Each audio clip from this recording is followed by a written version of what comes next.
Bonjour à tous, bienvenue dans un nouvel épisode du podcast. Un nouvel et un retour du podcast puisque ça faisait 2 mois, je crois, presque 2 mois qu'on n'avait pas sorti d'émission. Bon, on avait fait un super truc sur ce qui s'était passé à la trade deadline, mais j'avais tout niqué en supprimant mon audio. Voilà, ce sont des choses qui arrivent.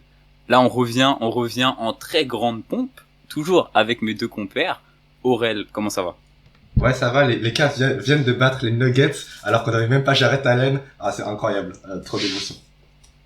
Toujours le point sur les Cavs avec Aurel quand on demande comment ça va. C'est suivant les Cavs, s'ils ont gagné ou perdu la veille, ça va ou ça va pas. Mathieu, comment tu vas? Bah ça va très bien. Cette fois-ci on enregistre le 2 fois, hein, pour pas le perdre celui-là. T'as raison. Et ouais, petit code 9, petit buzzer de Westbrook, ça, ouais. Donc voilà. Westbrook, mon sauveur. Mais sinon ouais, ça va. Et toi, ça va? Moi ça va très bien. Pour ceux qui ont la chance d'avoir la vidéo, mais pour ceux qui ont seulement l'audio, on a un invité exceptionnel aujourd'hui. On a Monsieur Edwin Jackson qui est là grâce à Mathieu. Donc déjà, merci Mathieu. Mais merci. Aussi merci Edwin d'être là. Comment ça va? Super. Après, je suis un peu dérouté par la nouvelle d'être dans un podcast où il y a un fan des Cavs. Jamais vu ça de ma vie. Un fan de LeBron, un fan de Kyrie, mais un fan des Cavs, de l'équipe, des Cavs, des Cleveland Cavaliers, c'est rare ça, je te le dis. Un mec qui après que Kyrie et LeBron soient partis, il est resté fan, ça c'est rare ça. C'est assez rare pour être souligné quand même. On est là, hein. Voilà. On a un vrai gars avec nous. Ça c'est un vrai fan ça. Donc on est ensemble tous les 4 aujourd'hui pour, comme je vous l'ai dit, ça fait longtemps, donc on va faire un gros podcast. Ce sera peut-être certainement même deux émissions différentes. On va parler un peu, enfin même beaucoup, des top 6 de chaque conférence, un peu du play-in, parler des dynamiques des équipes, ce qu'on voit un peu vers l'avenir, tout ça. Voilà, on va faire un truc tranquille, comme d'hab, sans prise de tête. Les gars, je vous ai même pas demandé en off, vous voulez commencer par quelle conférence? Bon, je pense bien. L'Est, allez, l'Est, c'est... Allez, Mathieu le sage qui nous dit, on commence par l'Est. Bah tiens, tu sais quoi, je te laisse même la parole. On va faire ça dans l'ordre, on va pas se casser la tête, on va faire ça dans l'ordre des équipes, du top 1 au top 6. Et comme je sais que t'aimes beaucoup Miami, Mathieu, qu'est-ce que tu peux, quelle est un peu la dynamique de l'équipe, comment ça va? Je sais pas. Bah écoute, ça, à Miami, ouais, je suis pas hyper fan, enfin. Mais bon, après, ça gagne des matchs, ouais. C'est hyper solide, ça défend à tous les postes, ça peut switcher de partout. On connaît l'équipe, on sait de quoi ils sont capables, ils ont plus trop de blessés. Je crois qu'ils sont tous revenus, là. Ça revient petit à petit, il y a Jimmy Butler, je crois, qui est... Ouais, Jimmy il est revenu, Bam est revenu, PG... On fait mal, hein, je crois. La nuit dernière... Jimmy? Ouais. L'année dernière, il est sorti du match en boitant, ou quelque chose comme ça. Ah merde. Ah oui, t'as raison, c'est vrai. Ah, ça, il accumule quand même, hein. Donc je sais pas. Moi, c'est le seul point d'interrogation. Je les trouve souvent... Tu vois, de toute l'année, on n'arrête pas de dire ouais, ils ont pas été au complet. Ouais, bah ça m'inquiète un peu dans le sens où ça arrive dans le mauvais timing que ça arrive en playoff. Ouais. Et c'est vrai, combien de matchs ils ont fait au complet pour savoir s'ils ont gagné, si ça fonctionne, si ça tourne bien. Bon après, ils ont du banc quand même. Ils ont des scoreurs et ça peut faire chier pas mal d'équipes. Moi, je trouve que c'est surtout à ce niveau-là quand tu vas arriver en playoff, quand défensivement t'es solide. T'as peu de chances de pas être dans les matchs, tu vois, parce que ton attaque, le jour où ça va pas bien, bah ça arrive. Mais c'est vrai que défensivement, ils sont quand même. Il y a beaucoup de joueurs dans leur équipe à vocation défensive. Kyle Lowry, il a toujours été un bon défenseur. PJ Tucker, il a toujours été un bon défenseur. Jimmy Butler, pareil. Adebayo, tu vois, c'est des mecs à un registre défensif quand même. Quand ils les mettent sur le terrain, c'est compliqué. D'habitude, pour chaque équipe, t'as un dans le starting five et un qui sort du banc, qui sont de vocation défensive. Là, t'en as 4, 5 qui sont des défenseurs d'élite à leur poste. C'est quand même, c'est fort. Bien coaché en T'as pas beaucoup d'équipes dans ce registre, en fait. Parce qu'après, oui, tu prends les Bucks, ça défend aussi. Mais eux, j'ai l'impression que c'est vraiment orienté défense, quoi. C'est-à-dire qu'il y a pas, bon, t'as des scoreurs, Tyler Hero, Jimmy Butler, ils peuvent prendre feu à mi-distance, à longue distance. Tyler Hero en ce moment. Ouais, c'est pas, tu vois, même Bam Adebayo, pour moi, après, c'est assez léché, mais c'est pas non plus un attaquant de folie. C'est vraiment un défenseur pour moi. C'est ça que je te dis, même au box, Antetokounmpo qui a été Defensive Player of the Year, mais il y a que pour moi qui sont à leur poste des défenseurs d'élite, il y a que lui et Jrue Holiday. Oui. Les autres c'est des défenseurs corrects, mais quand tu penses à eux, tu penses tout de suite plus à l'attaque qu'à la défense. Alors que chez Miami, Jimmy Butler, il s'est fait connaître par sa défense. Adebayo pareil, PJ Tucker il fait quasiment que ça, il shoot à 3 points. Tu vois ce que je veux dire, t'as quand même tout le 5 quoi. Beaucoup de mecs qui sont bons défensivement. Même Deadman en sortie de banc, c'est un mec, c'est ça qu'il fait. Non, moi je les trouve solides quand même. Et il y a du scoring, beaucoup de shooters. C'est une équipe complète, avec l'avantage du terrain pour tous les playoffs. Pour l'instant, ouais, c'est non négligeable. Toi, Aurel, pour te donner un peu la parole, qu'est-ce que tu penses de Miami? Je suppose que tu rejoins nos opinions. Oui, totalement. En plus, on en parlait déjà, genre, tu sais, à la free agency, quand il y a eu PJ Tucker et tout qui est arrivé, on était là sur le papier en mode, waouh, quelle équipe défensive de ouf, comment t'attaques sur ça, tu vois. Et sinon, moi, en fait, ce qui m'impressionne énormément, c'est le fait que malgré toutes les blessures et tout, ils arrivent quand même à être premiers de l'Est et tout, avec un bilan très très correct et franchement, Eric Spoelstra, coach of the year. Je pense. Ouais, ce type-là, il mérite, hein. Il y en a beaucoup qui méritent cette année. Non, mais c'est vrai, on oublie certains joueurs, Gabe Vincent, et puis Ciao Oladipo aussi qui revient, hein. Bon, après, je sais pas ce que c'est. Après, c'est pas toujours très bon d'avoir trop de rotation, parce qu'au bout d'un moment, les mecs qui sont dans un rythme, tu les sors dans un rythme. Ouais, non, d'accord. Mais imagine-toi, il y a un blessé ou quoi que ce soit. Si Oladipo, il est en forme, il est in shape, tu vois. Ouais, non, bien sûr. Mais tu donnes des minutes à Oladipo, t'en prends à quelqu'un d'autre. Ah oui, ça c'est vrai. C'est un problème de riche. En fait, ouais, mais en fait, c'est ça que je dis à chaque fois quand il y a des trades, les gens, ils ont l'impression que chaque joueur que tu prends, il s'additionne. Mais c'est pas ça, en fait. Il faut qu'il soit complémentaire avec les autres joueurs. C'est comme, ils vont avoir, quand, tiens, on en parlait avec Brooklyn. Ouais, il y a Seth Curry, et il y a Mills, et il y a Joe Harris. Mais ils peuvent pas tous jouer, en fait. Faut qu'ils fassent un choix. Tu prends KD et Kyrie, eux, ils vont jouer 40 minutes en playoff par match.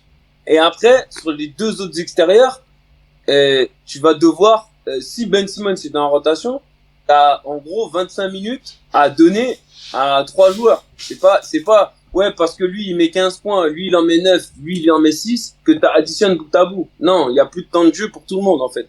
Genre, Patty Mills va voir en playoff, il va jouer un petit peu, s'il met pas ses 2 premiers shoots, match terminé. Ouais, c'est clair. Ça resserre la rotation. Dans le jeu, il a été divisé par 2 pratiquement. En plus, avec Dragic, t'as déjà Seth Curry.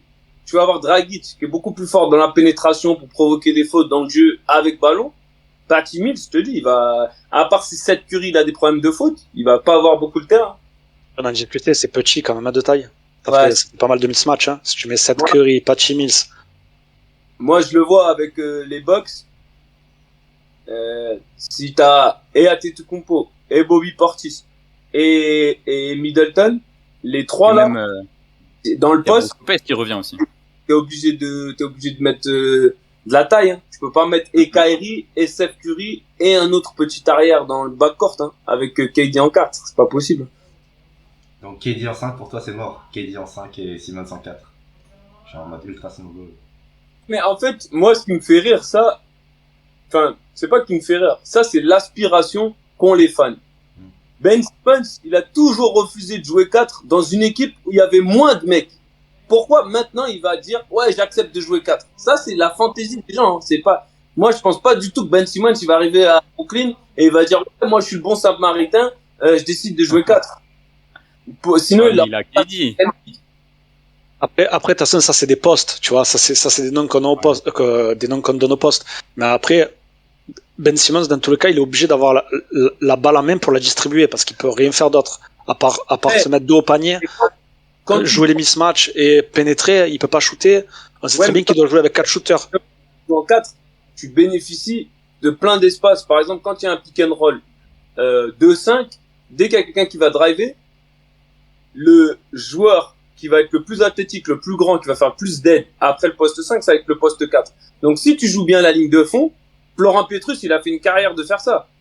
Il était toujours au bon endroit au bon moment. Et tu joues la ligne de fond, c'est dunk sur dunk, c'est aller-hoop, c'est rebond offensif, et tu peux mettre 20 points par match. Si Ben Simmons, c'est ce qu'il doit faire.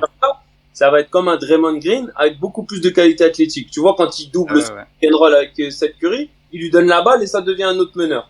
Donc, si tu le fais jouer à ce poste-là, Ben Simmons, il peut être très intéressant. Mais moi, je pense pas qu'il va accepter, alors que ça fait 4 ans qu'on lui casse la tête à Philadelphie, et on lui dit c'est ton poste, c'est ton poste. Non, lui, il veut jouer meneur, il veut être un mec de grande taille, il veut tout le temps avoir la balle dans les mains. Et je pense pas. Je pense qu'il va faire du boudin si on lui dit Surtout qu'il y a personne qui va double team sur Ben Simmons. Donc au final, ça créera pas forcément un décalage.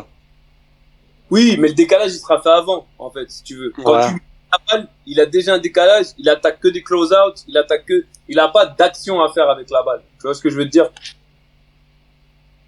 Moi, je pense que ça, c'est son meilleur poste. Ouais, donc toi, tu le mettrais comment alors? Moi, je ferais jouer Kyrie en 1. Non, d'ailleurs, je mettrais Dragic à la main. Kyrie en 2. KD en 3. Ben Simmons en 4. Et un mec qui peut protéger le cercle, genre Claxton ou je sais pas qui en 5, parce que t'as quand même besoin d'un peu de taille. Parce que Drummond. Tu le fais jouer. Il protège pas le cercle, mais. Ouais, ou Drummond, ouais. Après, il est pas.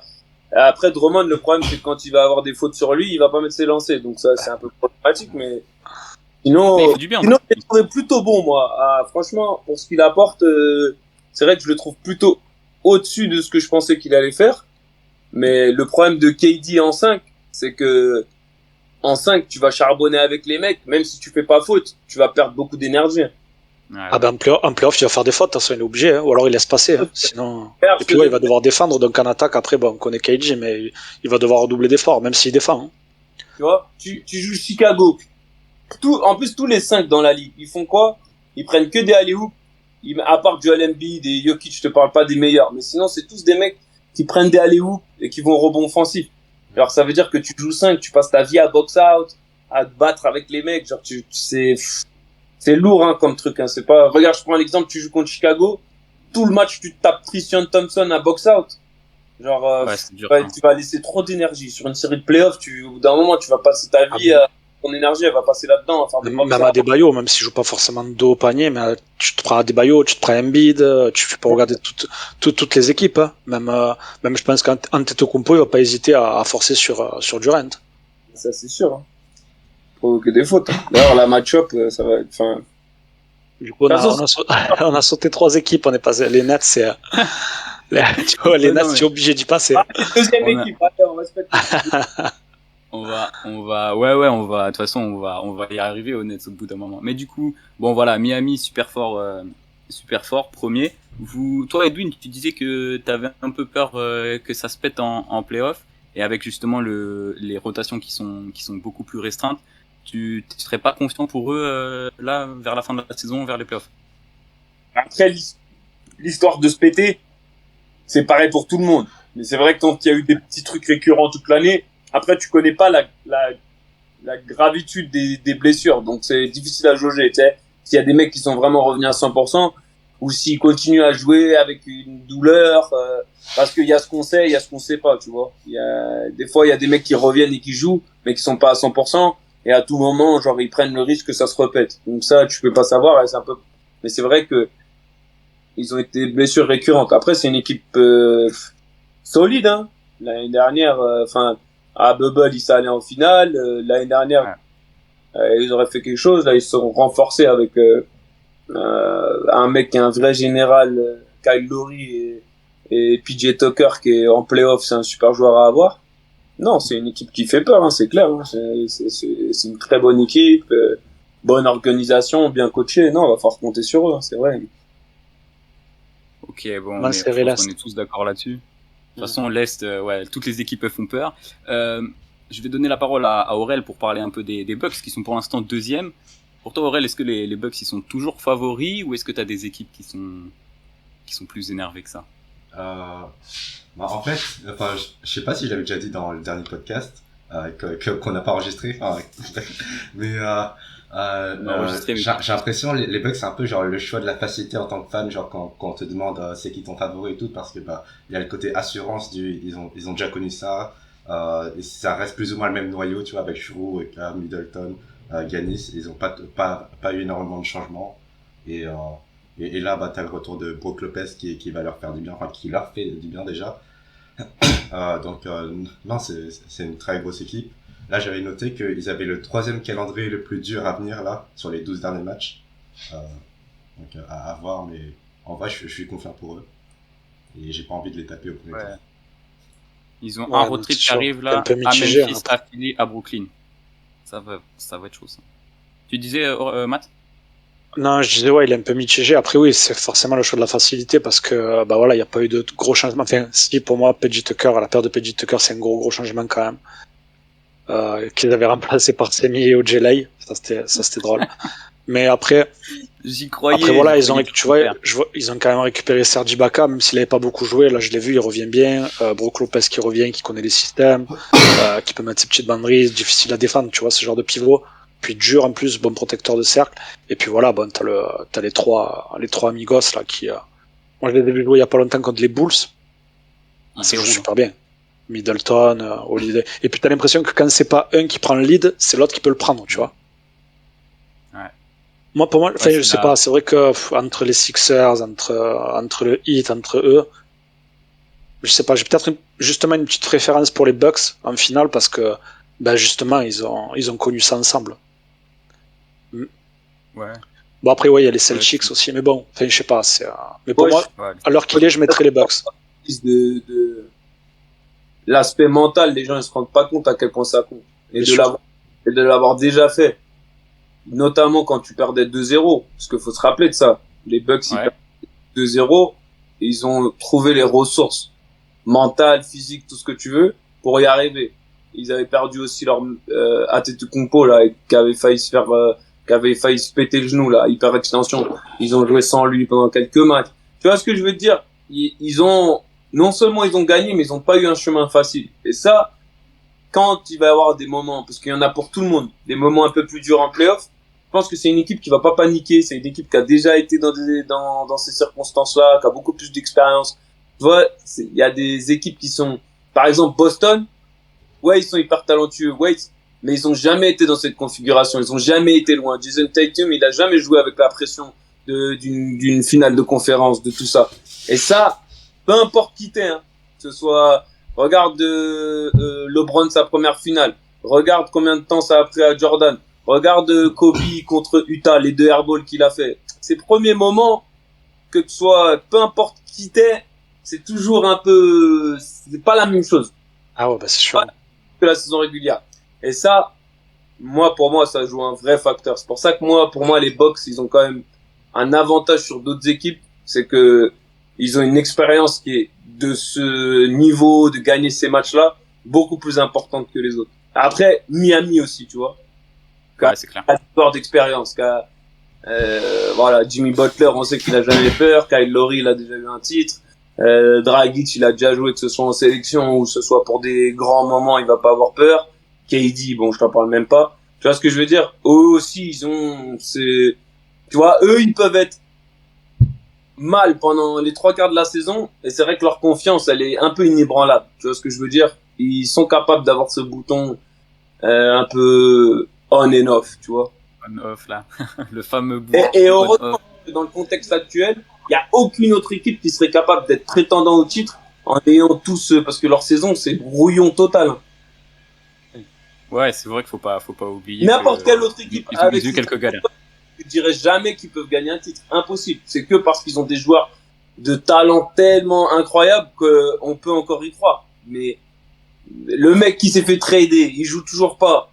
Ta star au début que t'as entouré le Big Three, le mec qui s'est barré au milieu de la saison. T'es 3 quarts des mecs qui sont blessés. T'es pas qualifié directement en playoff. Ta star numéro 2, tu sais pas si elle va jouer à domicile encore. Tu vois ce que je veux dire? N'importe quelle autre équipe, tu dirais, ils vont rien faire en playoff. Impossible.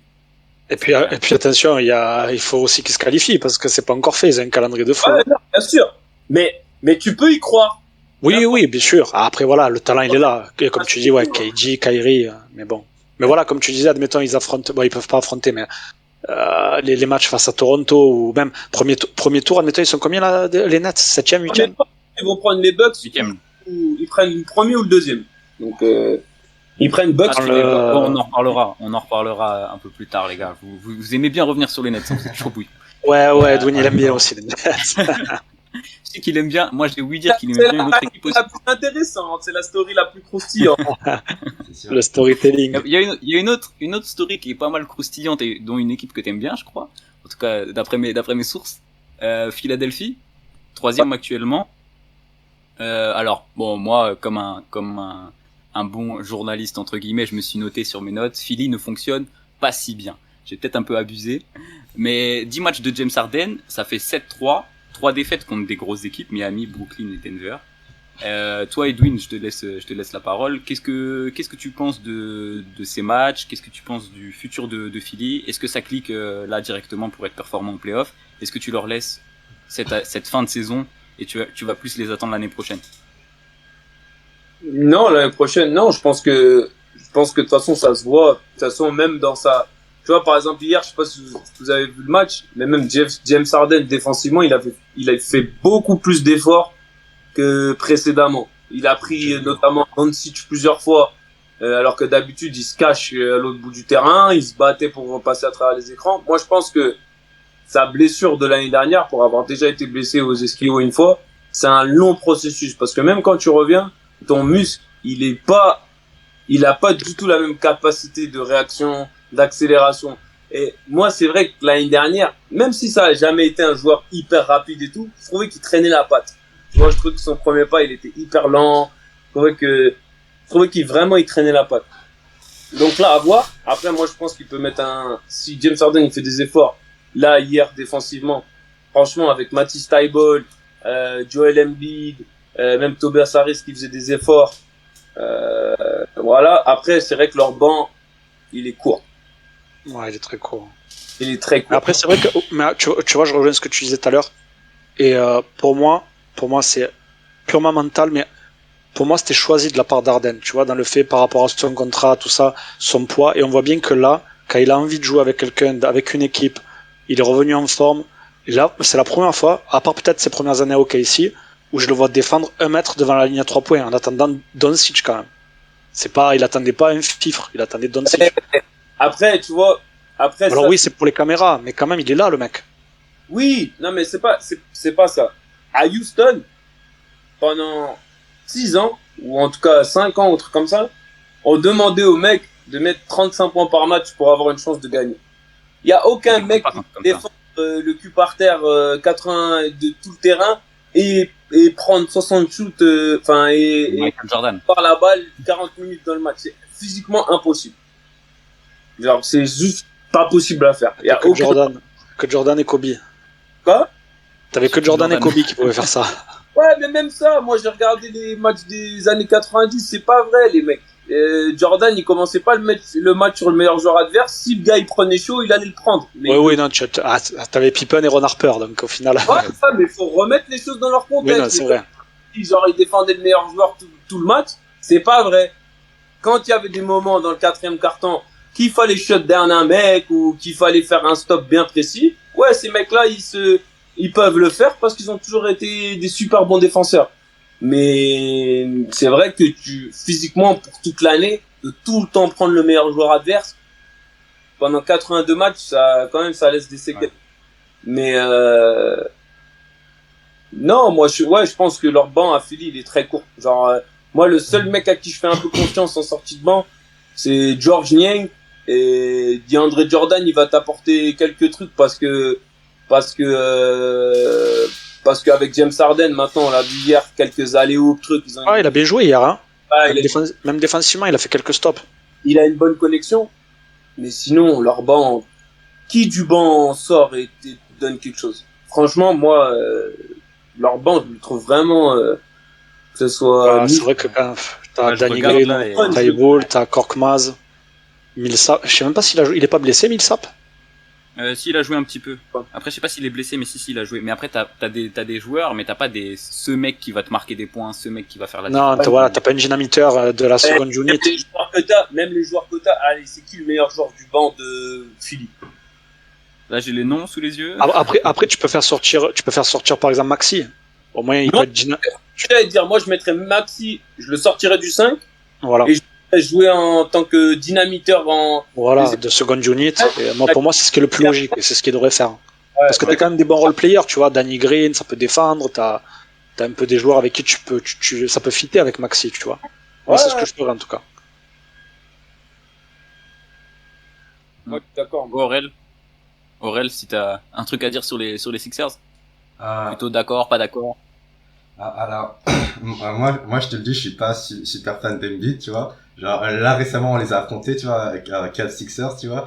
Genre, en tant que, avec toi, t'es basketteur, tu vois, j'aimerais vraiment te poser une question. Genre, tu vois, à James Harden, Joel Embiid, eux deux, ils sont très connus pour attirer la faute de ouf, tu vois.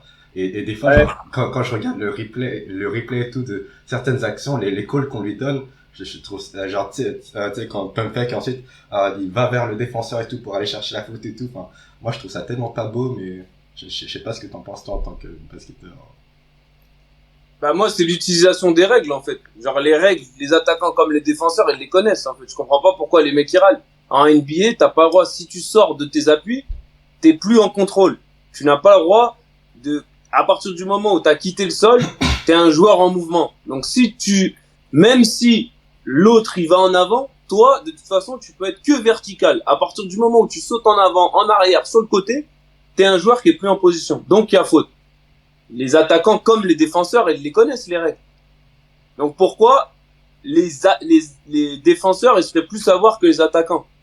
Vous connaissez les règles de la même manière. Parce que Justement, à cette saison, en début de saison, genre, il y avait une histoire comme quoi ils essaieraient de changer légèrement les règles et tout. Genre, toutes les actions offensives qui ne paraissaient pas naturelles, elles seraient cool et tout.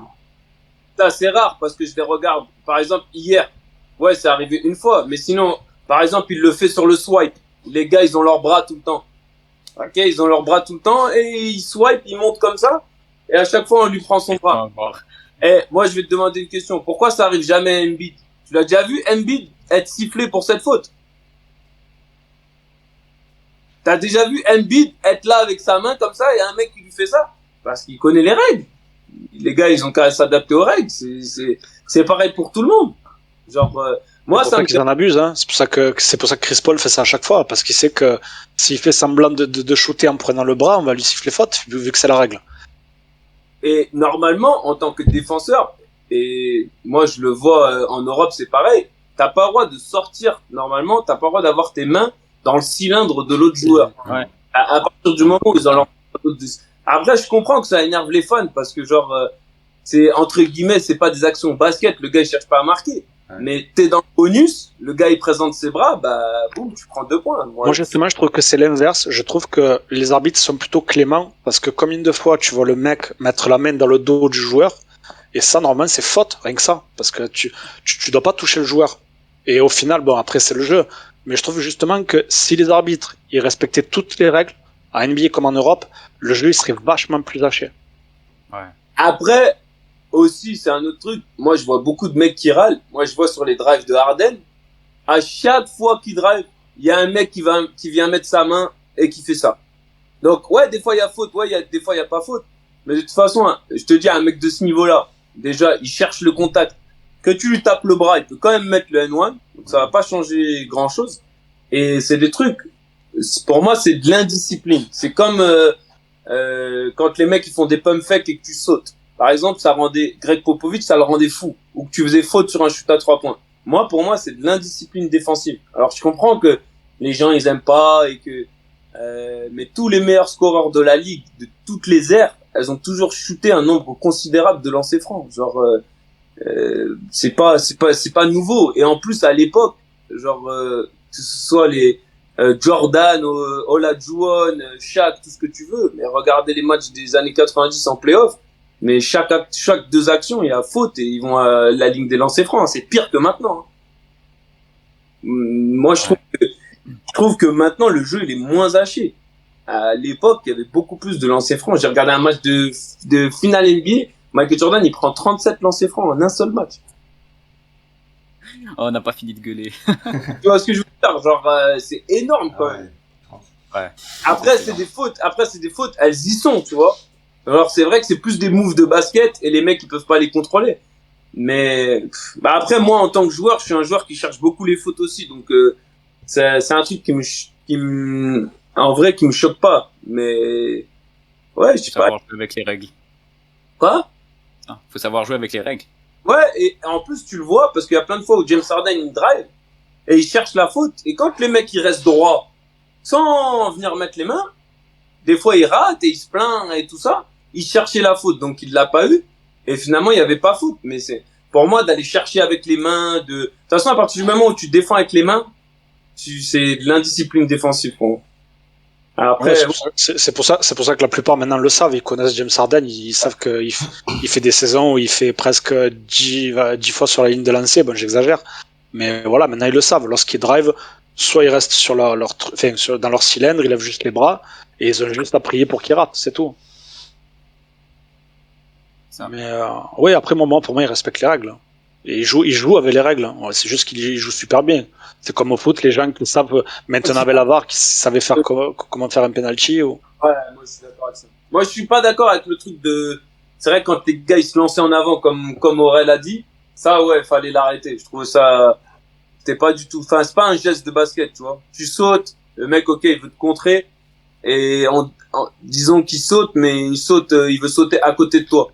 Que tu puisses te jeter ton joueur. Enfin, tu vois, c'est pas une action de basket. Ça, je suis d'accord que c'est pas. Ça aurait pu être enlevé. Bah, tu l'as vu au JO, ils ont essayé plein de fois de le faire, les Américains. C'est vrai que c'était. Voilà, quoi. C'est pas une action de basket, mais le reste, voilà. Bon, on est d'accord globalement là-dessus, mais du coup, voilà, les Sixers, on y croit tous alors. Même si ça manque de banc, ça peut performer. Ça peut performer, mais ça va être juste quand même. Moi, je trouve que le banc, vraiment, t'as besoin d'au moins un facteur X dans le banc, tu vois, qui est assez talentueux pour débloquer des situations. Et c'est vrai que les Sixers, ils ont... Ouais, là, pour moi, en 7 matchs, ça peut pas faire chier ni les Bucks, ni le Heat.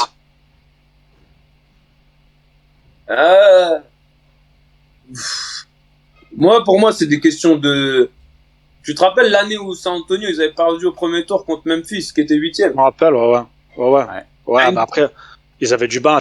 Quand même, Conley et Tony Allen à l'arrière, ça fait... Tony, il était pas là. Hein.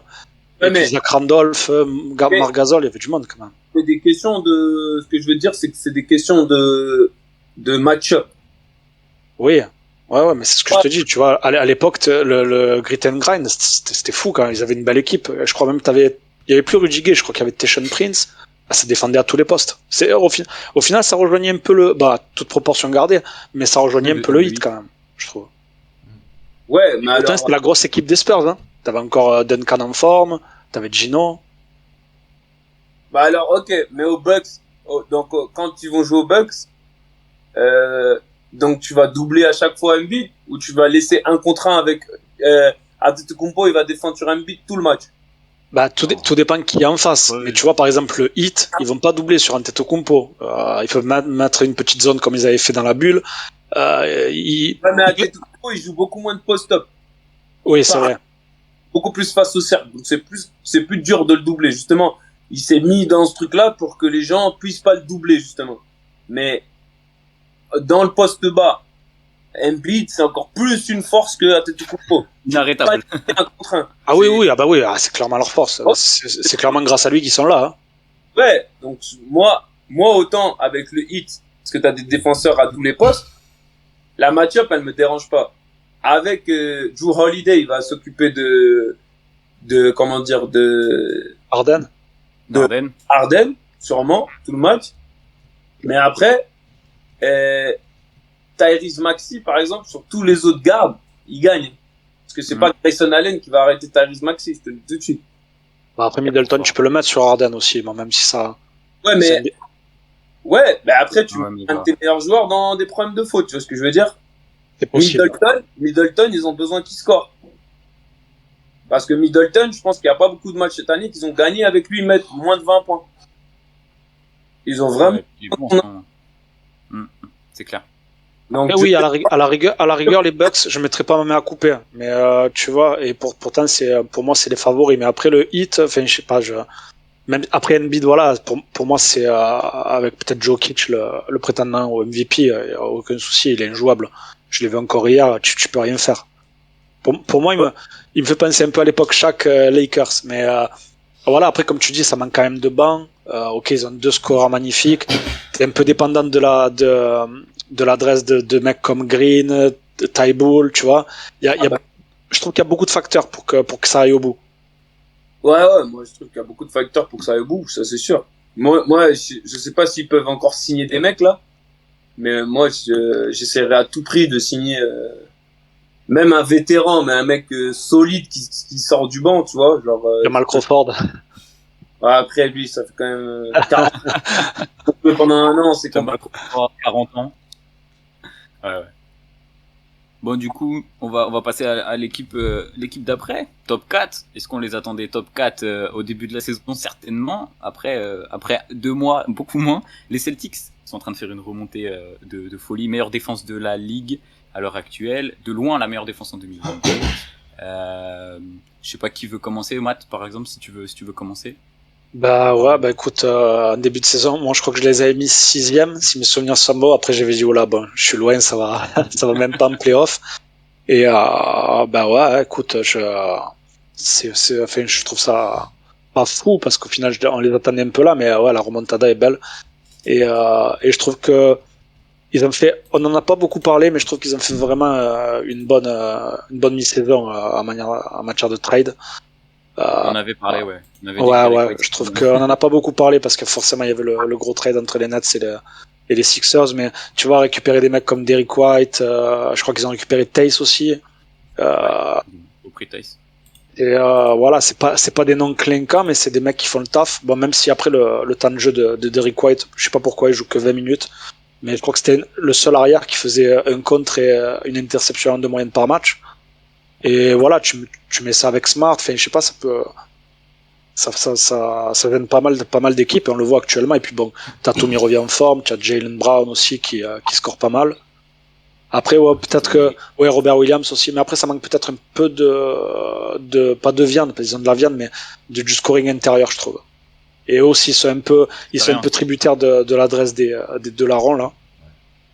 Donc, avoir un playoff, mais après, oui, c'est solide, c'est solide. Robert Williams, gros joueur. Il a pas l'air d'accord avec toi. Il y croit pas à cette équipe. Non, en fait, la défense, ça va t'amener, en fait, ça va te donner une opportunité pour être une bonne équipe. Ok? Mais en playoff, toutes les équipes qui se qualifient, ou en tout cas quand tu vas passer le premier tour, défensivement, elles sont bonnes. Sinon, elles seraient pas là. Moi, je vois juste pas comment les Celtics, offensivement, ils peuvent s'en sortir. Genre, je veux bien que, ou alors, Tatum avec le niveau de Tatum, incroyable à tous les matchs. Parce que sinon, tout le reste, les mecs, c'est des mecs à vocation défensive. Et je veux bien qu'en saison régulière ça passe, mais il y a une limite à quel point, ouais, sur la moyenne tu fais des trucs, ouais, c'est une bonne défense, ce que tu veux. Mais genre, ça va être très dur d'aller jusqu'à un titre avec genre, t'es la meilleure défense, mais loin d'être la meilleure attaque. J'y crois pas. Genre, ouais, ils ont changé la barre, ils ont un truc. Mais dès que tu vas, enfin, non, je suis d'accord. Le scoring à part Tatum et Brown, genre tu vas le chercher petit. Quand tu vas avoir un petit facteur X truc, ouais, Derrick White, tu peux mettre des shoots ouverts. Marcus Smart, pareil. Même le petit, comment il s'appelle, le petit du banc. Smith, hein. J'aime bien. Comment il s'appelle Pritchard. Aaron Smith. Hein? Ah, ou Peyton Pritchard, ouais. Ouais, Pritchard. Il est à droit, il peut mettre des shoots ouverts, tout ce que tu veux. Mais en termes de talent, quand tu vas falloir faire des plays en demi-finale de conf ou en finale de conf, genre je les vois pas, genre c'est pas suffisant. Et ils vont faire la saison avec leur équipe, je pense qu'ils vont maximiser leur potentiel. Ils vont aller le plus loin possible, mais ils vont manquer de talent, je pense. Bah, au final, t'as que 2 joueurs à plus de 10 points. Après, évidemment, Jason Tatum et Jaylen Brown, c'est Marcus Smart et Al Horford, c'est tout. Ouais. Et alors, Ford, juste 10,2. Ouais, et à leur Ford, c'est ce que je te dis. Il faut que là, à leur Ford et Marcus Smart, c'est parce que c'est le collectif qui leur donne leurs points. C'est ça aussi qu'il faut voir. Tu vois, c'est quand même des différences de soit Tatum ou Brown, et ils se retrouvent en bout de chaîne et ils ont un tir ouvert dans Ouais, le ouais, corps. bien sûr. Ah oui, c'est pas eux qui créent leur shoot, ouais. Bien sûr, c'est Donc, grâce bah au ouais. système. En playoff, quand tu vas sortir la balle des mains de Tatum, tu vas avoir des meilleurs défenseurs, et que des fois il y a des situations qui vont devoir être débloquées par quelqu'un d'autre. Je vois pas qui. Genre dans cette équipe, je vois pas qui dans cette équipe peut t'apporter. Genre je te donne même à Golden State un mec comme Maris Spate à l'époque qui était genre on savait pas, mais il était assez talentueux pour un match prendre feu et débloquer une situation. Ouais, ouais. Ouais, là, sur une série de playoffs, tu auras peut-être Marcus Smart qui va prendre feu un match, qui va mettre Allez, peut-être un 30 match. points. Que ce soit Derrick Un White, match, à mais tous les c'est tout, quoi. Débloquer souvent des situations. Tu vois. Genre, C'est pour ça d'ailleurs que j'ai pas compris pourquoi. Bon, après, il était pas bon, mais tu vois, par exemple, Dennis Schroeder, bah, il peut t'apporter ça quand même. moi, Ouais, là. il y a des mecs mais qui sont faut aller- joueurs de saison régulière et joueurs de playoff. Pour moi, Dennis Schroeder, son incapacité à shooter, ça le rend un joueur de. En playoff, les équipes, c'est pas comme les équipes c'est pas comme en saison régulière. J'avais cette conversation avec Tony, il me disait, pendant la saison régulière, on a tellement de matchs, on peut pas préparer toujours. On se concentre sur nous et on scoute pas forcément l'autre équipe tout le temps, tous les matchs. C'est trop d'infos. Ouais, c'est clair. peux C'est pas- normal. Quand tu arrives en playoff, ça va être Dennis Schroeder, on passe en dessous à chaque fois. S'il veut mettre un 3 points, il en met un, il va en mettre 2 par match et ça va être terminé. Je peux jouer avec des mecs comme ça. Pour moi, Dennis Schroeder des playoffs aux Lakers, là, quel plaisir. tu vois, par exemple, dès que il était 6e homme, tout ce que tu veux, dès que tu arrives en playoff, les mecs ils passent en dessous, ils passent en dessous, ils passent en dessous. Alors ouais, deux fois il va te surprendre avec sa vitesse, il va aller mettre 2-3 lay-up, mais en règle générale, il va struggle, tu peux pas. Genre, On me rappelle Alston. ouais. Aurel, pour conclure sur les Celtics, tu Toi, penses qu'est-ce que... Aurel des Celtics. Pardon? Qu'est-ce que t'en penses, Aurel, des Celtics? Voilà, Moi, je pense que ça va pas faire un tour. Mais en vrai, Ah ouais. on oublie, mais Tatum, il a que 23 ans. Hein, et en vrai, il a connu les finales de conf. Il a connu les finales des conf, tu sais, quand il y avait Kyrie, mais qui s'est blessé, et que du coup, ils ont affronté les Cavs de LeBron et tout, juste avec quasiment que des rookies et tout. Et franchement, c'était voilà. À la finale de conf, l'équipe de Kyrie? Non. ils sont pas face à Washington. Non, je dis de la non, merde. je suis c'est pas quasiment une- sûr. Non, non, les finales de conf, c'était face aux Raptors à cette époque. Ah non, demi-finale de conf. C'était demi. Ouais, demi. Attends, je vais Après- regarder, je vais vérifier. Finale, c'était contre les Raptors plusieurs années de suite. Ok. Ok, Ah, attends, ils avaient pas éliminé les Sixers. Ah, Ah, peut-être si, finalement. dans la bulle, ils sont allés en finale de conf. Ah, dans la- Boston? c'était Contre Miami. C'était Miami Ah. contre. Puisque. Ah oui, voilà, ouais, c'était c'est ça, Miami- exact. Miami store les Bucks. Ouais, ouais, c'est vrai. Miami Celtics, ouais. Mais avant la saison, parce que maintenant il m'a mis un doute, Aurel. Ouais, La désolé. saison où Kyrie il s'est blessé. C'était une Ouais, c'est finale. 2019. 18. Mais il y a pas. Ouais, voilà. Je me rappelle que les Ouais. Celtics, ils éliminent, En finale de ils éliminent pas les Sixers à une époque. En 2018, Où il y a- ils sont en finale de conf contre les Ah Cavs. non, c'est les Sixers qui éliminent les Celtics où Embiid il lui fait 3-1, je crois, à Maurice, où il y a une embrouille comme ça. Les Celtics ils sont allés en finale de conf. En 2018. En 2018. 2010. Face aux Cavs. Ah ouais, dans la bulle. Non. Non. Ah non, En 2018 face aux Cavs. 2018 la bulle, ça fait combien de temps on a le Covid toi aussi? Non, mais non. Non, bah, en 2018 aussi, ça allait en Allez, finale en de conf. 2018 et en 2020. Dans la bulle, t'as dit. Ça fait trop longtemps. Longtemps. Déjà, ça fait 2 ans, ça a l'air interminable, alors il veut nous rajouter. Ouais. Mais non, Elle Aurel, passe, Aurel, elle il a passe trop raison. vite les années. Aurel, il a raison, ouais. Et Aurel, il a raison, si, il a raison. C'est ça. Il a Il est raison, parce que blessé. je me rappelle, même, c'était la série où LeBron, à la fin, il va mettre le layup N1 sur Markieff Morris qui lui tient les épaules, là. Ah ouais. Je me rappelle pas, il Alors, part une interception, Markieff Morris, il le retient par les épaules, il y a quelqu'un qui vient derrière, presque, Tristan Thompson touche la balle, et il met quand même le layup, et la saison, il plie la série. Attends, il a fait deux Ouais, finales je de me souviens. conférence. Qui? Ouais, Tatum. Tatum, il a fait 2 Putain, finales c'est ouf. de conférence. Pardon. Ouais. Non, mais il est bon. Du coup, Aurel, tu penses que ça passera pas un tour? Mais ouais, en on plus, parle d'une saison là, quand même j'avais- réussie ou pas? Là, j'avais noté, ils ont le 5e calendrier le plus dur à venir, là, sur les 12, 11, 13 prochains matchs. Après, tu les vois pas passer un tour? Ah, moi, franchement, je les vois passer un tour, hein, même si ça affronte les Avec Bulls. l'avantage du terrain et tout, Ouais, là. moi, je les vois descendre déjà, tu sais, là, ils sont 4e, je les vois descendre genre 5, 6. Moi, Ah ouais, tu les vois Moi, descendre? Celtics Bulls, ça a l'avantage du terrain, je mets les Celtics. Ah, je pense qu'ils sortiront pas du top 4 là, hein, parce qu'ils sont trop énervés. Et même s'ils ont un gros, j'ai noté 8 matchs contre les top 7. Même Ouais. s'ils ont un gros calendrier, je pense que Parce que là, ça ils sont à arrivera pas. combien? 5e place. Les 5e, c'est qui? C'est les Bulls? Les Bulls, ouais. Ouais, mais les Bulls, les Bulls, ils vont pas rester 5e longtemps. Ils sont à 1,5 match de la 5e place. Ouais, les Bulls, ils sont en train de... Ah, les De Bulls, rupter on va un en peu, parler. là. Hein. On va, on va faire une Ah, la transition transition. doucement vers les, vers Oh, les comme Bulls. c'est chaud. Ouais, les Celtics, ils ont 2 matchs d'avance, ils ont quasiment acquis la 4e place, ouais. Ouais, et même, Parce ça se trouve, après, t'as Bulls, et après, la t'as Cavs. et Cavs. Ouais. Et après, Ouais, c'est Ouais. deux équipes, je les vois pas revenir sur les Celtics. Ça. Non, Je les- non. Mais je les vois pas revenir sur les Celtics.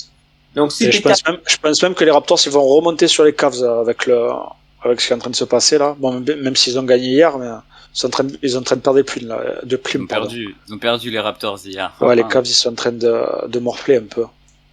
Ouais, mais au final, On va- la défaite, ça va peut-être les pénaliser, parce qu'ils auraient pu revenir sur les Cavs. Ouais. Bon, on va parler des Bulls avant de parler un peu des Cavs. Qui se sent chaud pour parler des Bulls? Ou sinon, je vous fais la petite intro. Je me suis noté gueule de bois de ouf depuis le All-Star Break. 3 victoires, 8 défaites. T'as mis la stat sur Insta, Matt, ce matin, je crois, en story. La stat qui fait mal, 0 sur 15 face aux équipes du top 3. Ça, c'est bien chaud. Alors, pourtant, bon, on a une des pires défenses de la ligue. Et pourtant, le duo DeRozan-Lavigne, il fonctionne encore bien, même si DeRozan, il est plus du tout en feu. Je suis dégoûté. J'aurais bien aimé qu'il soit MVP, c'est pas grave. Et pareil, calendrier assez compliqué qui arrive. Est-ce que vous pensez, vas-y, Matt, je te laisse la parole. Est-ce que tu penses que ça peut descendre jusqu'au play-in? Non, quand même pas. Bon, on voit bien la dynamique des équipes. On voit que, bon, même si les Cavs ils ont gagné et que les Raptors ils ont perdu hier, c'est vrai que la défense face aux Lakers. Mais non, play, non, je les vois rester là. Je les vois rester là.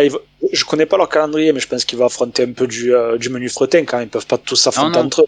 Mais je te promets que, alors ils s'affrontent pas forcément dans la même conférence, Ouais. mais toutes les grosses équipes s'affrontent là. C'est un truc de ouf. Ah ouais? Chaque match, Après. on te ta compte pour te qualifier. Genre, c'est. Non, moi j'ai regardé les calendriers, c'est fou. Ils jouent tous entre eux. Après, attention, bah, les Bulls, c'est vrai qu'ils se reposaient un peu sur DeRozan. Après, ils ont perdu l'un des joueurs du 5 qui défend. Ils avaient perdu Patrick Williams pour la saison. Bon, il revient. C'est sûr que bon, il manque un peu il en manque un peu d'allégeance, mais c'est vrai que quand même, c'est beau d'être à ce niveau-là avec tous les joueurs qu'ils n'avaient pas. Ils n'avaient pas de banc en plus. À un moment, ils n'avaient pas Caruso. Tous leurs défenseurs, ils étaient absents. Là, t'as Caruso qui revient, t'as Williams qui revient. pas encore Bon, lancé. après, on demandait même à Vucevic de défendre. Moi, je Et, vais dire, je suis très content parce que je pense que déjà, c'est une belle ville. Ma sœur, elle vivait là-bas. Je pense que c'est un marché, historiquement, qu'il faut qu'il soit dans ces équipes, d'avoir les Chicago Bulls genre, en bas du classement, c'était pitoyable. Mais là, pour cette année, comment leur équipe elle est construite et tout, je pense qu'ils ont joué même mieux que leur potentiel.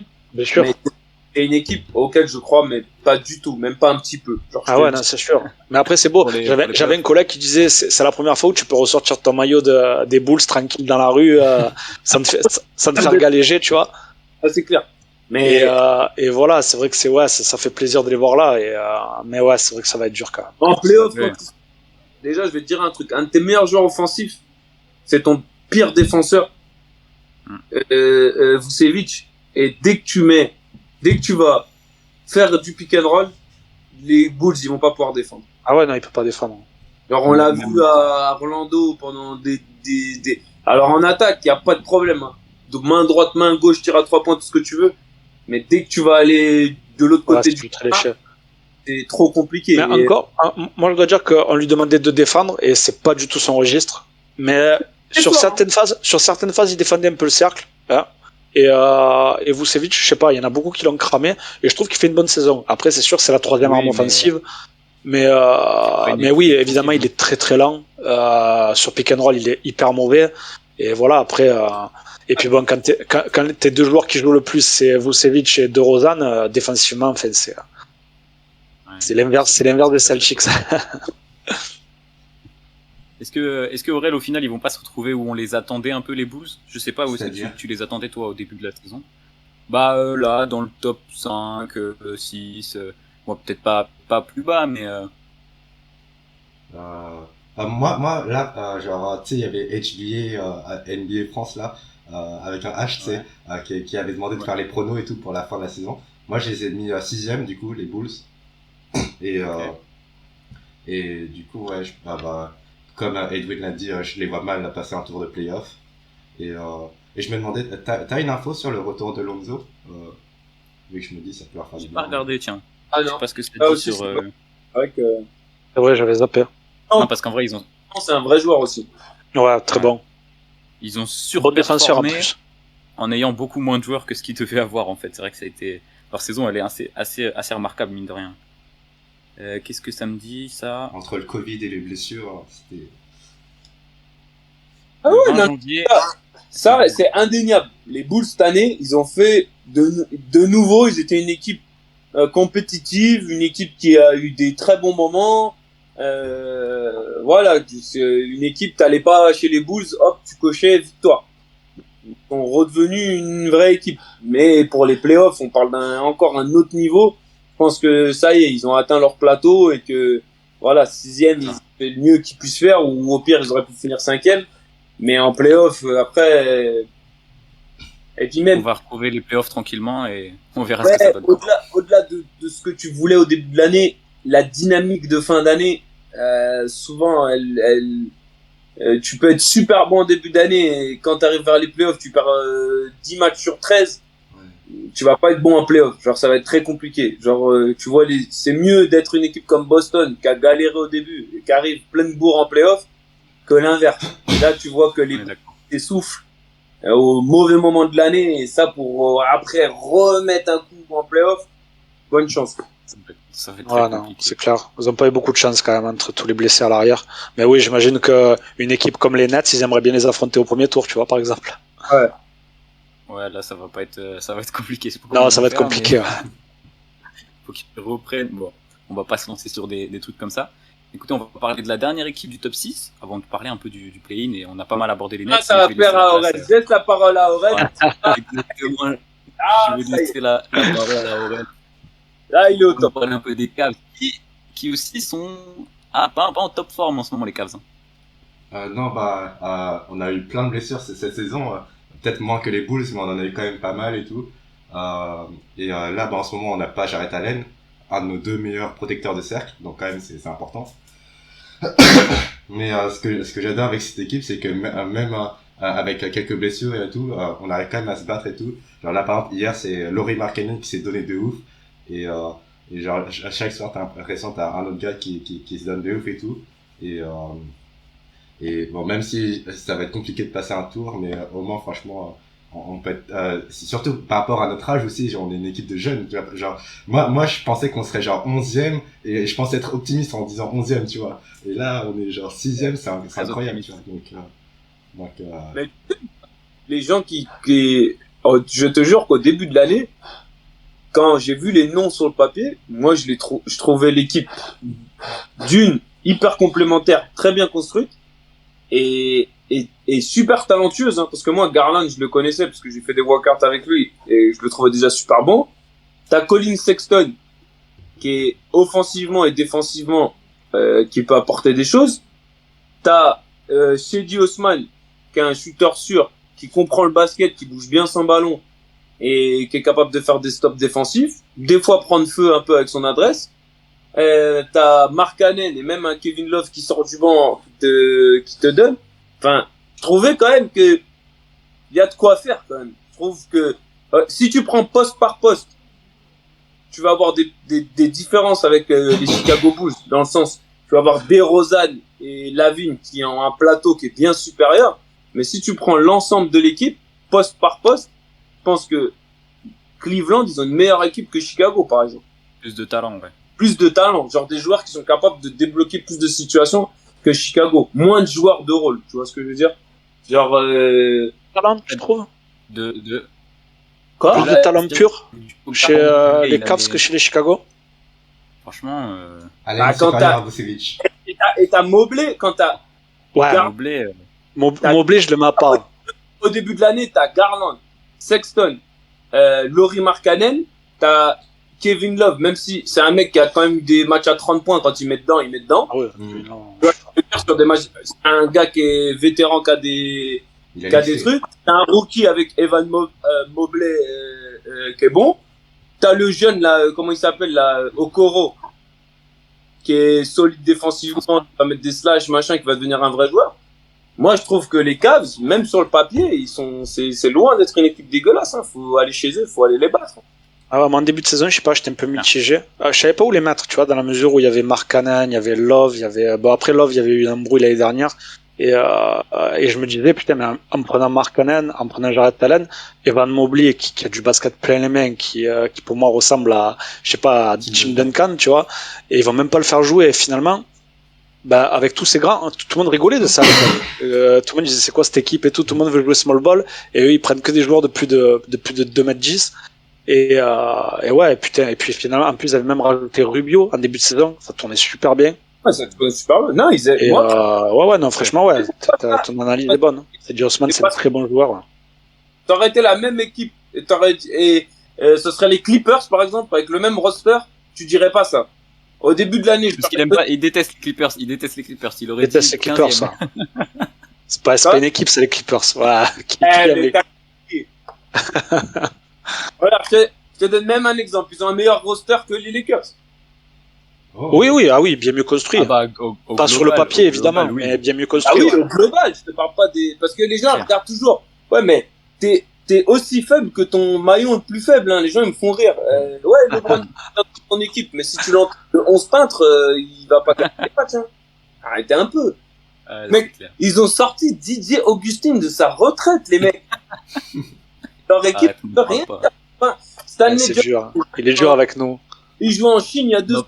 Il essaye de qualifier une équipe des playoffs. Il start dans le 5. Ça veut rien dire, leur équipe. Edwin, si tu commences avec les Lakers comme ça, on va plus te faire venir. Hein. C'est pas Ouais, Non, mais- non, mais non, pas sympa, ça. Non, c'est bien. mais il a raison. On est Non, d'accord. ouais, non, mais clairement. De toute façon, on est Et puis d'accord. même avec Caris Levert, enfin, je sais pas, mais là, je suis en train de regarder, même niveau Ouais. scoring, c'est hyper bien réparti. Au niveau des tickets shoot, c'est bien réparti.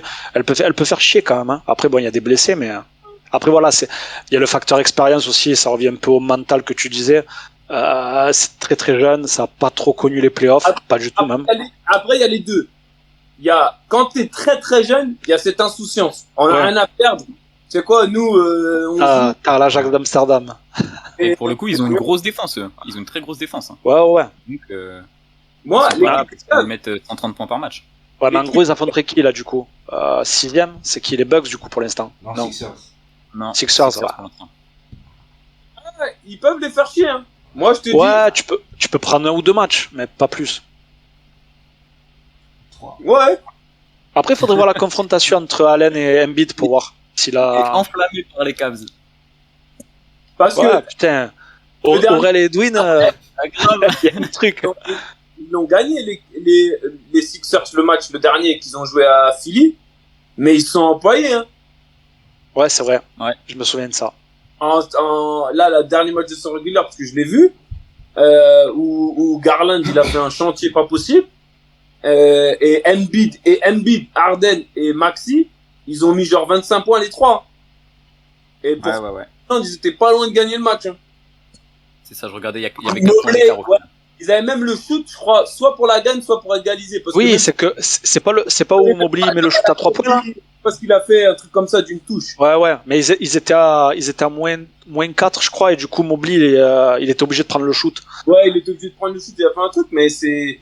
Non, moi, Cleveland, tu sais, c'est des équipes qui passent peu à la télé, mais à chaque fois que je les ai vues, moi, j'ai bien aimé, hein. Je trouve qu'ils sont bien coachés. Je trouve Ouais, c'est sexy, ouais. la façon dont ils jouent au basket, genre, ça a un vrai sens. Et moi, je pense que les années à venir, ils ont un vrai corps de jeunes joueurs et qu'ils peuvent être une vraie équipe dans la conférence Est. Hein. Vous avez parlé un peu d'Evan Mobley là. Je vais pas donner la parole à Aurel parce qu'on connaît tous sa réponse. Mais Matt, il est en train de plier le. Alors déjà la course au Roy c'était presque gagné d'avance. Mais on a eu un. Ouais, après bon, pour moi c'est un détail, tu vois. Le Rookie of the Year, tu peux le donner à. Ouais, mais là, tu peux le donner à Barnes, tu peux le donner à Cunningham, c'est des bons joueurs. Après moi pour le futur, enfin je sais pas, moi ce joueur là il est. Et puis je sais pas, il est déjà... le mec il est NBA ready.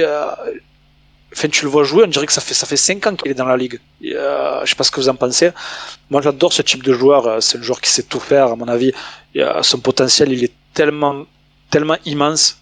Tu peux tellement faire ce que tu veux avec ce genre de joueur. Scotty Barnes, c'est un meilleur joueur que lui. Scotty Barnes, c'est un meilleur joueur que lui. Moi, j'aime ouais, mais après, pour moi, je pense que Scotty Barnes, il va caper plus rapidement. Il va caper plus rapidement? Ouais. Non, moi, je pense pas. Tu penses pas? Il est trop fort aussi. Mobley, moi je sais pas. Alors peut-être que je le vois trop beau, je suis peut-être pas objectif. Scotty Barnes, à un moment donné, si tu veux vraiment être une star, faut qu'on puisse te mettre là. Si t'es pas Embiid ou Jokic, que tu peux dominer vraiment dans le poste bas, il faut que tu sois capable face au panier. Il a la balle, ouais. Genre de prendre la balle et de donner 2 points. Et ça, ce sera beaucoup plus facile. Déjà, tu le vois Scotty Barnes, qui est beaucoup plus capable de le faire que Evan Mobley. Tu le regardes là sur le match des Raptors d'hier. Il a souvent la balle. Il a souvent. Ouais, non, c'est vrai. Et il part de la ligne des lancers francs. Ouais. Et lui, alors, il a fait de la merde à la fin du match, mais. Il donne la balle, c'est lui qui fait des trucs. Moi, je te dis que Scotty Barnes, il est plus. C'est une belle cuvée quand même, hein. La balle par terre, que Evan Mobley. Evan Mobley, tu sais, je vais te dire, il arrive 10 ans trop tard en NBA. Bon après regarde les postes bas, ça revient un peu, hein, ils reviennent un peu les pivots, tout ça, donc au final ça peut repartir avec ce genre de joueurs.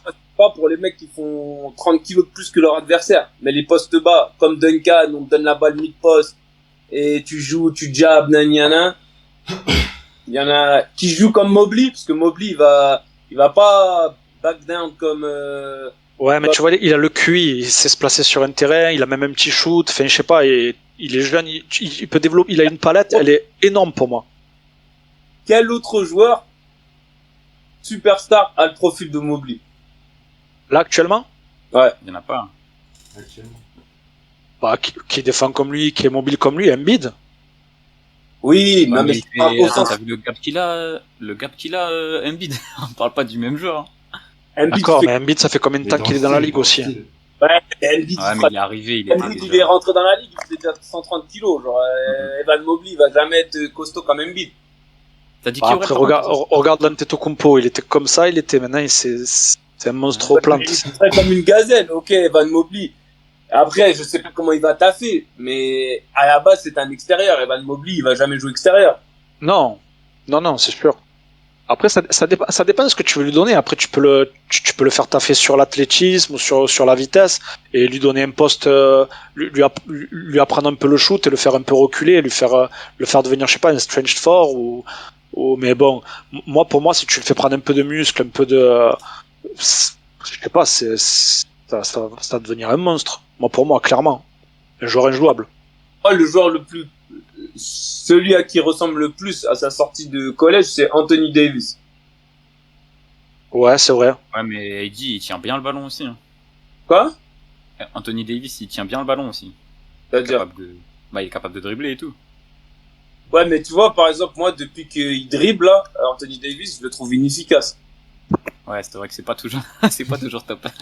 Depuis qu'il s'est mis dans la tête, ouais, je veux être un extérieur et il passe sa vie à soit shooter à 3 points, soit prendre des pull-ups. Je suis désolé, mais je le trouve pas bon. Vous pouvez me dire, les gens peuvent me dire ce que vous voulez. Tu regardes ce qu'il faisait à New Orleans, quand le gars, il faisait 40 et 15 quand il voulait, et qu'il prenait alley-oop sur alley-oop, que dans la raquette, qu'il prenait 10 rebonds offensifs, des fois des matchs et tout. C'est plus du tout le même joueur, hein. Et pour moi, Anthony Davis, quand il sort, pour moi, de toute façon, de l'histoire de la NBA, Anthony Davis, c'est peut-être un des joueurs les plus talentueux de base. Mais tu vois que tu le compares à lui, quand même, ça montre que tu le compares à du très grand. Ouais, mais c'est ce que je te dis, c'est le seul mec qui est physiquement, qui a le même profil. Tu vois, au niveau. Ce que je veux dire, c'est que de trouver une place en NBA quand t'as ce physique, quand t'as ce truc, Parce que les mecs, tu sais, tu me dis, ouais, si tu le développes, si tu fais ci, si tu fais ça. Les équipes NBA, elles se prennent plus la tête avec ça. Hein. Genre, tu fais tes 3 ans, si on te trouve pas bon, tu dégages, on va en prendre un autre. Genre, il y a plus Il y a beaucoup peur, hein, Après, je crois que Aurel me contredira si je mens, mais le staff des Cavs avait dit qu'il voyait un Mobley sur 5 ans, en fait. C'est-à-dire que il voyait pas sur de l'immédiat, il le voyait sur du moyen, voire peut-être long terme. Il se projette vraiment avec lui, tu vois. Donc je pense pas qu'ils vont le jarter. Écoute, ça, jusqu'à que ça parte en couille, tout le monde a toujours un plan. Ouais, c'est vrai. C'est vrai qu'à NBA, ça va très vite. Ça va, ils sont larges. Ouais, on va faire ci, on va faire ça. Tu peux, on va faire tu ça. peux faire vite de te faire trader contre Jared Dudley. Et comme OKC qui avait 8000 tours de pique, ils vont se retrouver avec je sais pas combien d'arrières qui peuvent pas jouer ensemble. Et au final, ça fait un désastre. Ils vont jamais Ça n'a pas avoir de sens, ça non plus. Ça n'a pas de sens. Donc, genre, tout le monde a toujours un plan. Ouais, on va faire ci, on va faire ça. Oui, il a toutes les cartes en main pour être hyper bon, mais ça va prendre beaucoup plus de travail, je pense, que Scotty Barnes. Moi, Ouais, ça, je suis d'accord là-dessus. Parce que Scotty Barnes, Scotty Barnes, je m'y attendais pas, mais il est super fort. Et Cunningham, du coup? je pensais pas qu'il pouvait dribbler et créer des différences dans le dribble aussi grandes, genre aussi vite. Vraiment, je te jure. Et un mec et tu le vois hier, physiquement, alors il est pas aussi costaud et puissant, mais genre physiquement, il se rapproche de LeBron, quoi. Ouais, puis c'est ce que Ouais, j'allais ouais, dire. non, Hier, tout le match, il défend sur LeBron en plus. Au niveau, au bout d'un moment, il part à droite là, et l'écran, il y a le mec qui est en aide, il vient même pas. Boum, il monte, boum, il met le dunk. Moi, je pensais pas qu'il était aussi capable, genre de la ligne à 3 points, battre son joueur à 1 contre 1 ou quoi que ce soit et faire des différences. Alors, Les Raptors, on n'en parle pas beaucoup, mais ça peut emmerder quand même. Hein. Si Ouais, Akam revient bien, On va en parler tout de suite. Trent, c'est... On va en Raptor. parler tout de suite. Ouais, mais par contre, je conclus Aurel pour parler un peu de ton équipe encore. Est-ce que tu les vois rester dans le top 6 ou pas du coup? Ah, totalement. Ouais, je les vois pas descendre. Après, je sais pas jusqu'où ils peuvent monter. Ça va être compliqué, mais je les vois pas descendre du top 6. moi Je les non vois plus. pas descendre. Ok. Matt, comme ça on a Non, fait moi le non tour. plus, je les vois rester là. Ok, donc il y a un match très important qui va se jouer face à Toronto. J'ai pas noté, mais je crois que c'est bientôt. Et pour l'instant, ils sont à 3-0 sur la saison. Donc écoutez, je pense que vous avez certainement raison, les gars. On a beaucoup parlé des Nets, un peu tout en fil rouge sur toutes les équipes. Donc les Nets, pour vous, ça joue le... Pareil, je vais redonner la parole à Aurel qui parle pas beaucoup. Les Nets, pour toi, ça sort pas du play-in, là c'est trop tard, même si KD est exceptionnel. Les matchs parce que je crois qu'il reste quoi, genre 12 matchs, un truc comme ça. Kyrie, il va pouvoir en jouer 3. Seth Curry, ils sont bons. Drummond, on en a parlé tout à l'heure, ils sont très bons, mais ça reste dans le play-in et on essaie de faire une grosse remontada en play-off. Ouais, mais je pense, ouais, il y a un peu beaucoup d'écart là avec les autres équipes. Ça va être compliqué de remonter. Oui. Mais après, c'est le genre d'équipe que t'as pas envie d'affronter au play-in. N'importe quelle équipe qui affronte les Nets au play-in, ils sont dégoûtés, quoi. Mais ouais. Non, Il y a 3,5 matchs de retard sur les Cavs, par exemple. ouais. Toi, Edwin, je vois, tu fais une moue. Qu'est-ce que t'en penses? Moi, je fais une moue parce que en fait, c'est avec plein d'astérix. Parce que Ouais. Ouais, ok, l'autre jour, ils battent les Knicks à peine et KD il doit mettre 53 points pour battre une vieille équipe des Knicks que je trouve horrible à avoir joué. Mais sans Kyrie à domicile, là hier, contre une équipe éclatée de Portland, ils étaient en train d'en prendre 15. Faut que KD leur mette 53 pour battre une vulgaire équipe des Knicks à domicile. L'autre jour, ils ont perdu à domicile contre je sais pas qui quand Kyrie il a pas joué contre Dallas. Moi, sans Kyrie, cette équipe et tu passes ta vie à faire prise à deux sur Durant. On va voir comment Ben Simmons il revient. Mais moi, Il gars, revient. Pour l'instant, c'est pas quand est-ce qu'il revient en plus. c'est ce que je te dis. C'est ce que Moi, tu disais en ça, story. moi, c'est un truc complètement fou, ça. Tu trades Alors- pour, mais tu sais pas s'il va être capable de jouer. Déjà, moi, je trouve ça complètement fou. Bah ça, à la rigueur, bon, Harden il voulait plus être là, tout ça, ça s'entend. Par contre, tu parlais de Kendrick Nunn, et je t'avoue que la signature de Kendrick Nunn, Mais- alors que le mec a proposé Regarde, un pied sur le parquet. Moi, je te parle du côté des Sixers. Parce que les mecs, il veut plus être là. Ok, il veut plus être là. Mais tu vas en playoff. Tu crois que lui, il va se tirer une balle dans le pied, il va dire, je vais pas jouer. Il va quand même jouer. Genre, C'est rien, il avait l'air motivé. peu importe, mais ce que je veux te dire, c'est que moi, les Nets, peu importe si j'ai un joueur qui m'apporte un petit peu, ou qui boude un petit peu, ou tout ce que tu veux, je vais pas prendre pour le replacer un joueur qui peut même pas jouer.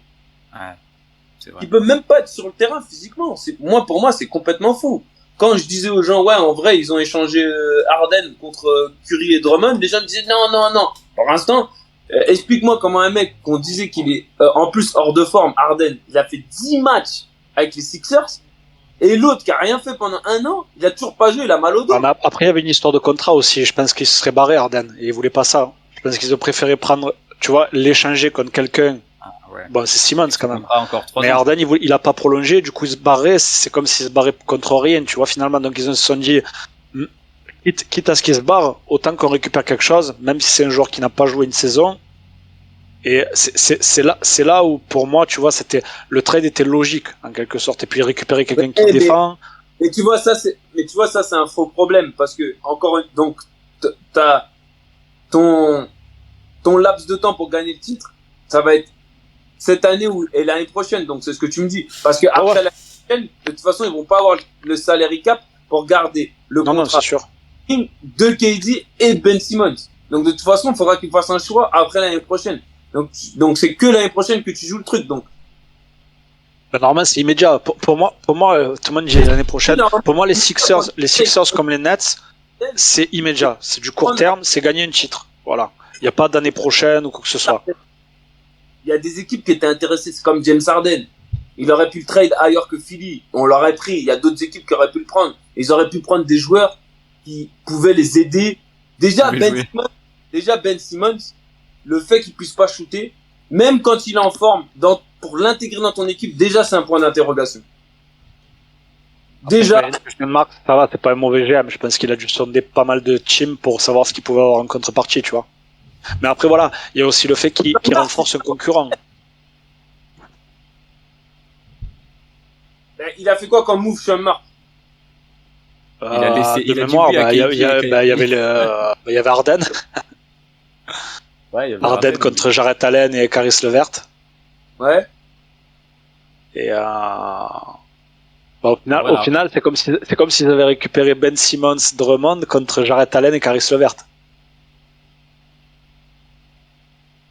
Et donc, qui a gagné le trade? C'est pas les Nets, là. Jarrett Allen et Caris LeVert, c'est meilleur que Drummond et Seth Curry. Ouais, mais Drummond, Seth Curry et Ben Simmons. Ils ne jouent pas, c'est ce que je te dis. Donc, donc pour l'instant, t'as juste pris une masse salariale supplémentaire. T'as pas pris un Drummond et Seth Curry, finalement. C'est compliqué cette saison. Hein. Moi, je sais pas. Moi, je le trouve pas ouf. Moi, franchement, je sais même pas. Je sais même pas si je les avais mis 8e. La culture, elle commençait à changer quand ils avaient l'autre coach.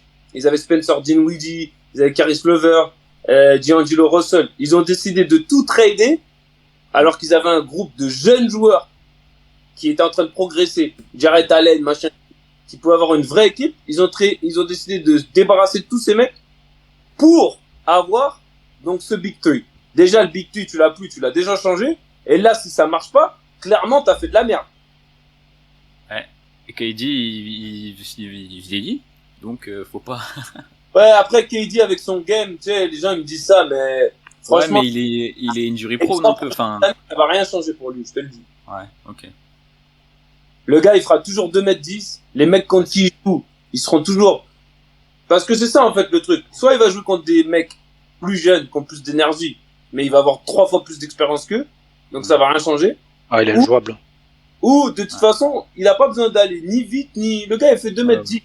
Et tu vois ce que je veux dire, genre. Donc KD, quoi qu'il arrive, moi c'est ça, quoi qu'il arrive, il y a mismatch. C'est-à-dire que même s'il joue face à quelqu'un de plus grand, il est plus rapide et plus mobile. S'il joue face à quelqu'un de plus petit, il peut tirer n'importe où sur sa gueule. C'est pour ça que pour moi, c'est le meilleur joueur offensif de l'histoire.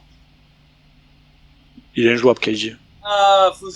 Allez pas me mettre des débats, qu'il faut pas, là. Ça va. On en parlera un autre jour. Le débat est ouvert. Déjà, le meilleur joueur offensif ou le meilleur scoreur On en parlera un Ouais, autre c'est jour. différent. On en parlera un autre jour. On en parlera un autre C'est jour. vrai, c'est différent. Parce que tu parles de nombre de points générés en NBA entre points et passes. C'est LeBron James qui a le double du second. Donc déjà, offensivement, quelqu'un qui Ouais, génère, non, ouais, plutôt meilleur scoreur, non, mais t'as raison. il va juste scorer. Bon, ça c'est un autre débat. On fera peut-être, on te invitera pour débattre si tu veux. Du coup, on finit autour du play-in. On a les Raptors qui sont un peu dans l'ombre. Vous, de toute façon, je pense qu'on est. Est-ce qu'on est d'accord que les équipes qui sortent du play-in, c'est Toronto et Brooklyn? Atlanta et. Est-ce que vous croyez à Atlanta et Charlotte? Non. Aurel, Non. vas-y. Oh ben voilà. Vas-y, Aurel, excuse-moi, je t'en prie. Moi, ça dépend qui y joue. Bah là, on se dirige de toute façon. Ah, Atlanta, ils sont pas si loin que ça de Brooklyn, Atlanta et Charlotte. Mais Si Atlanta jouait contre Brooklyn sans Kyrie, il gagne. ah ouais, tu penses? Ouais. Ah, c'est chaud de dire ça. Hein. Non, moi, j'y crois pas. Ils ont quand même Kevin Durant. Hein. J'ai du mal à voir Ouais, avoir sur un une match. équipe battre Kevin Durant sur un match. Sur Hein. un match, je te parle pas sur un ensemble. Ouais, de justement, mais c'est ça que c'est un match, sur c'est pas un une match. série. Un match, il peut tout se passer, match. tu vois. Mais même sur un match, tu vois, Atlanta gagner Brooklyn, non. Je vois Atlanta battre Brooklyn. Ouais, sur un match, ouais. Ouais. Ok, on verra. Que les Hawks soient si bas quand même, hein, ça c'est une Parce grosse que énigme. les Hawks, ils ont été hyper mauvais tout le truc. Mais sur un match, en playoff, Trae Young qui a peur de rien. Mais là, ça risque d'être 2 matchs surtout, hein, qu'il va falloir gagner. Alors bon, peut-être que Charlotte y croit pas et que Atlanta s'applique Charlotte. Mais sur ce Mais qu'on se dirige du en tout coup, cas, à c'est l'heure le actuelle- 8 qui affronte le 10, c'est ça? Non, c'est. Non, c'est Non, 7, 7 et 8 et 8. Ah voilà, oui, 9 et le et 10. perdant, exact. Et Et le après, perdant, le il gagnant affronte du 9 le 10, gagnant de. Ouais. Au passage, c'est éclaté. Moi, c'est. Ah ouais, t'aimes pas? Putain, on est d'accord, c'est fou encore. Du coup. Ah, c'est un truc pour les fans, pour le public. Ouais, Mais- pour l'argent surtout. Moi, je trouve ça nul Oui, aussi. C'est Putain, nul. c'est rare, à chaque fois lorsque je dis que c'est de la merde le play-in, mais je dis mais non, t'es fou, c'est un mini playoff, il y a de l'enjeu, il y a du hustle, c'est de la folie. Moi, je sais pas, ça m'a. En fait, moi j'aime bien ça sur une saison parce que ça permet aux équipes, tu vois, comme Charlotte ou Atlanta de encore se donner à fond jusqu'à la fin, tu vois, parce qu'ils sont 9-10 et que il y a moyen d'eux, tu vois, grâce au play-in et tout, tu vois. Alors que Ouais, mais alors après, tu vas faire quoi? Après, tu vas faire aussi Ouais. avec le Après. 14-15 qui pour les tours de draft, tu t'arrêtes jamais en fait. Ouais, mais moi, en fait, moi, ce que je trouve nul, c'est surtout que là, ils ont combien de victoires? Donc 29 victoires. Atlanta, 29 ou 30. Non, ils sont à 35, 35. Non, les deux 35, équipes. 35. Ouais, les deux équipes sont à 35, 35. Les Wizards, ils sont à 29. et il y a un Ok. énorme écart entre 10 et 11. Ok. Ouais, il y a un énorme- Sûrement, je sais même pas s'ils vont arriver à 41. Donc, en fait, t'as une équipe, et selon les années, je suis sûr qu'il y a des années où les équipes elles vont arriver à 35 victoires, elles vont faire le play-in, et elles vont se retrouver en play-off alors qu'elles ont fait une saison de merde. Mais non, c'est Donc là, éclaté. du coup, la saison régulière, elle perd en valeur, tu vois. Je te dis que en étant 10ème, tu peux accéder aux playoffs. Tu vas être en play-off. Comme si, genre, t'avais fait une bonne saison. Ben non, ça récompense pas une équipe qui a fini. En plus, moi, ce qui me dérange avec le play-in, c'est que 7e et 8e, genre, normalement, t'es qualifié en play-off. Le 10e, parce qu'il y a quand même un écart. Parce qu'entre les 6 premiers, il y a peu d'écart. Mais si tu commences à descendre, plus tu descends, plus il y a un différentiel de victoire. Tu vas prendre des équipes certaines années qui vont même pas avoir gagné la moitié de leur match et qui vont avoir une chance de aller jouer contre le 6e ou le 5e et tout. Moi, non, je suis désolé. De la façon sportive, à quoi ça sert de jouer 82 matchs de saison régulière pour tout jouer sur un match ou 2 matchs? Ça sert à rien. Ouais, Pour bah, l'instant, c'est il n'y a pour pas eu le- ça encore. Pour l'instant, il n'y a pas eu de 10e qui a fini en playoff. Pour l'instant, Ouais. depuis Ouais, mais ça va finir par Oui, mais pourquoi tu veux donner une chance? pour le spectacle et l'argent. Ouais, mais Ouais, voilà, c'est tout. ouais, bah ok, mais pour moi, c'est récompenser la médiocrité. Parce que l'équipe qui est 10e, elle a rien à faire. Déjà, quand t'arrives 8e, t'as pas fait une grande saison. Mais alors 10e, frère, t'as même pas gagné la moitié de tes matchs. Et tu continues, on te redonne une chance de... Bah non, ça y est, genre... Bah, avant, les gars qui étaient 8e et 9e, ils se battaient de ouf pour la 8e place. Maintenant, c'est les gars qui sont 6, 7, 8 qui se battent de ouf pour la 6ème place, tu vois. Pour être sûr à 100% d'être qualifié. Ouais, C'est un peu la même mais chose. la sixième place, ça me dérange pas. Ok, mais de toute façon, ça c'est un faux truc parce que les équipes elles se battaient toujours pour être le plus haut possible pour avoir l'avantage du terrain. Donc ça, déjà ça c'est pas vrai. Genre de dire, nous c'est notre perception de l'extérieur du genre ouais ils font plus d'efforts. C'est parce clairement que... juste pour ajouter un match, pour ajouter de l'argent, du spectacle, et voilà, créer du profit. Bah oui, moi j'aime pas du tout. Moi. Franchement. Et en plus quand tu vas avoir par exemple la fois où on avait je sais pas, tu vas avoir deux bonnes équipes au lieu de faire une série. Ouais, c'était Lakers Warriors. Ouais, mais admettons genre le 8e directement, tu vas avoir une série. Bah non, tu vas avoir, je sais pas, tu vas avoir un match ou deux, je sais pas. Moi c'est. Ouais. Bon, en tout cas, on refera pas les règles ici. mais c'est intéressant. C'est vrai que c'est intéressant d'avoir ton avis même de joueur pro là-dessus quand même. Mais bon, je pense qu'on est tous d'accord. Toronto et les Nets, ça sort du play-in. On a fait le tour d'à peu près tout le monde. Ouais. On a fait le tour d'à peu près 1h20. tout le monde. Les Moi, c'est Raptors. bon. Ouais, 1h20, bah c'est bien. On va pouvoir Conférence parler Ouest. voilà, on va pouvoir parler un peu de la conférence Après, Ouest. honnêtement, la conférence Ouest, moi je trouve que c'est plus fermé. Ouais, on est d'accord. Je trouve qu'il y a entre guillemets moins de choses à dire. On verra, vu que je sais que vous êtes des bavardeurs, mais on verra. On va pouvoir du coup couper en 2 épisodes. Ce qu'on va faire, c'est que je referai pas d'intro dans l'autre épisode, mais on va couper comme ça, c'est dit ici. Et les gens qui écoutent jusqu'au bout, ils sauront.